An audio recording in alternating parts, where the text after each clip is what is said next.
নমস্কার বন্ধুরা, আজ শ্রাবণের শেষ সোমবারে একটু সকাল সকাল পৌঁছে গেলাম আপনাদের অত্যন্ত সুপরিচিত জায়গা মুকুটমণিপুর কংসাবতী জলাধারের পাড়ে পরেশনাথ মন্দিরে।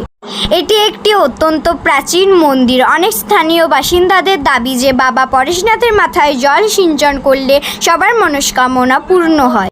তাই আমি, বাবা ও মা এখানে চলে এলাম।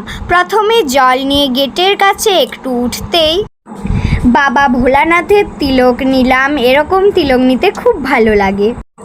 এখানে মাও তিলক নিয়ে নিল, দেখো তোমরা। তারপর আমি, মা আর বাবা মিলে চলে গেলাম, হাতে জলের ঘটি নিয়ে চলে গেলাম বাবার মন্দির।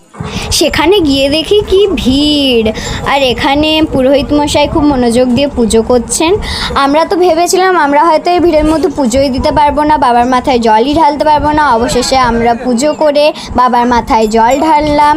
তারপর আমরা বাবার আশীর্বাদ নিয়ে বাড়ির দিকে রওনা হলাম।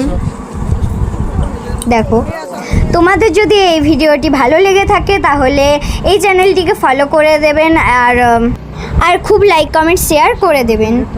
টাটা।